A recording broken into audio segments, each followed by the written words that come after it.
Halo teman-teman semua, selamat datang kembali di HD Training. Ya, tapi pada HD Training pada kali ini kita udah nggak lagi membahas terkait desain visual ya teman-teman. Tapi di sini kita udah masuk ke ranahnya desain automatisasi. WD. Gimana tuh Bang maksudnya? Ya, jadi maksudnya ini di HD Training pada kali ini atau mungkin kita sebutnya HD Training 2.0 ya.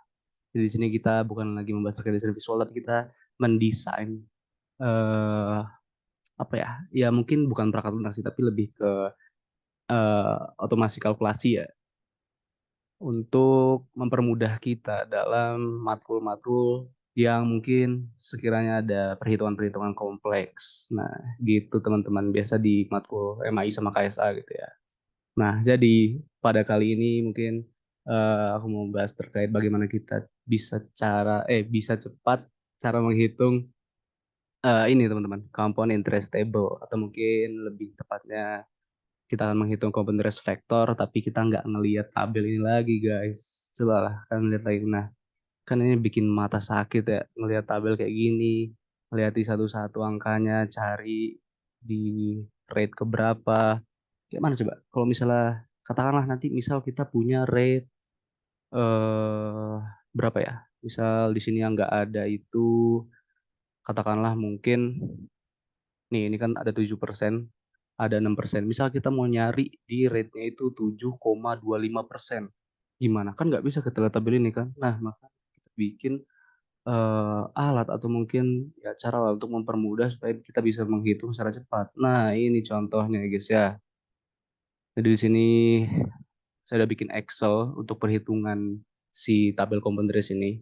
Jadi untuk rumusnya udah ada di sini teman-teman. Nah, rumusnya dapat dari mana? Rumusnya ini itu kita dapat dari sini.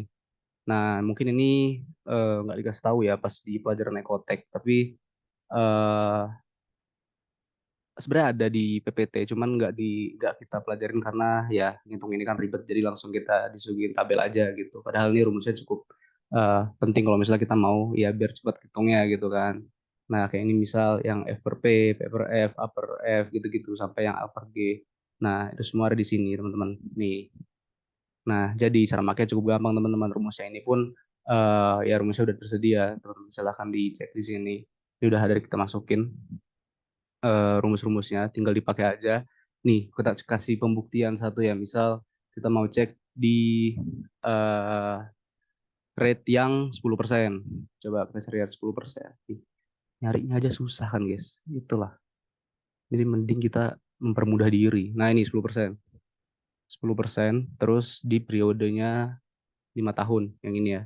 Misal di sini kita berarti kita bandingin si ini yang apa namanya? Yang garis lurus ini dari yang F per P sampai P per G. Nah, ini ya. Coba kita cek. Kalau hasilnya sama berarti ya berarti hitungannya benar ya. Nih, F per P 1,61 benar.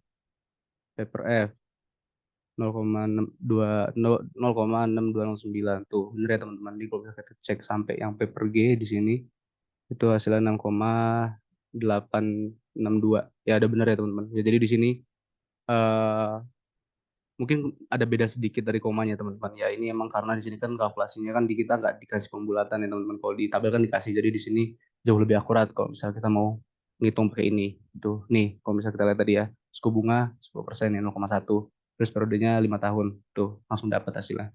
Terus kalau misalnya teman-teman mau langsung dikalikan sama misal investment value-nya, ya udah silahkan masukin misal contoh lah 30.000. Kita punya duit 30.000, kita simpen 5 tahun dengan interest rate-nya ya 0,1 atau 10%. Nah, ntar di sini ya udah tinggal masukin aja rumusnya, berarti tinggal ini dikali sama yang F per P. Udah dapat hasilnya 48.315. Udah semudah itu teman-teman. Jadi teman-teman nggak usah lagi sibuk mencari-cari dari tabel terus ngitung manual, tinggal pakai ini gitu loh. Terus kalau misalnya ntar kasusnya pakai yang anual, ya udah silakan ditambahin anualnya. Kalau pakai feature silakan ditambahin feature. Kalau pakai gradient silakan tambahin gradiennya. Ini udah tersedia semua untuk faktor suku bunganya seperti itu teman-teman. Ini kalau misalnya teman-teman mau pakai Excel ya. Tapi kalau misalnya teman-teman mau yang lebih canggih lagi, misal pakai Python bisa ya teman-teman. Nah, ini kebetulan udah dibikin juga fungsinya. Yang ini atau ini udah loading lagi. Nah ini ya, nah ini udah aku masukin juga di GitHub. Ini tinggal dipakai aja kalau misalnya teman-teman mau pakai fungsinya. Itu ada di ini ya teman-teman, di sini. Kalau misalnya teman-teman cari komponen interest, nah ini yang muncul satu-satunya nih yang saya bikin guys di tahun 2021 nih. Semester berapa tuh? Ah, dua atau tiga. Nah ini ya, jadi teman-teman silahkan tinggal di copy aja nih misal komponen interest, teman-teman bisa langsung make fungsinya secara gratis, tis. Tinggal di copy aja, habis itu masukin ke Jupyter teman-teman ya. Kalau misalnya teman-teman punya Jupyter, eh bentar. Nah ini, nih, nah ini ya, tinggal di kopas aja di sini. Ntar habis itu tinggal di apa namanya di run. Kalau misalnya udah selesai nge-run, ini karena saya udah punya jadi udah nggak perlu diinstal lagi. Terus kalau misalnya udah selesai nge-run, ya udah tinggal pakai aja. Misal tahu kan cara pakai fungsi. Jadi misal kalau misalnya kita mau pakai eh apa namanya fungsi yang FPP tadi ya, itu di FPP atau WPF ya. Ntar kita cek lagi di sini FRP ya teman-teman. Nah ini pertama kita impor dulu modulnya ya. Import komponen res s. Nah ini terserah teman-teman mau pakai apa, misal CI aja ya biar gampang variabelnya. Habis itu kita run. Kalau udah ya udah tinggal masukin. Berarti misal CI.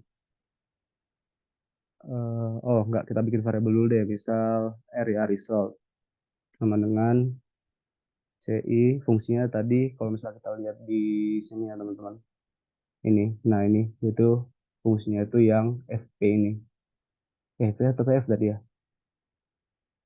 Ya FP. Berarti kita pakai yang FP ini ya teman-teman. Ini langsung kita pakai aja FP. Terus di dalamnya itu tinggal kita masukin si ininya si functionnya, misal karena di sini functionnya itu ada I sama N ya. I itu buat interest rate sama itu buat time period. Ya udah berarti yang pertama kita masukin interest rate-nya dulu.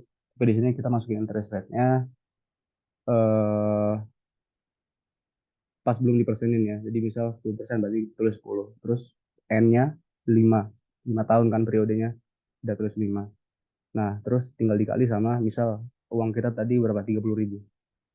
Udah, tinggal di enter. Ya tinggal di bentar, dipanggil dulu ya ini ya si variabelnya, baru tinggal di run. Udah dapat hasilnya sama guys. 48.315. Tuh, bener-bener se-easy ini guys. Kapan lagi coba kita bisa ngitung segampang ini tanpa harus ngelihat tabel yang wah sungguh bikin mata sakit ini. Jadi itu ya guys, cara untuk mempermudah kita di perhitungan ekotek ini. Sebenarnya nggak cuma dipakai di ekotek ya teman-teman. Teman-teman juga nanti bakal pakai di apa ya? Ya yang berkaitan dengan keuangan lah.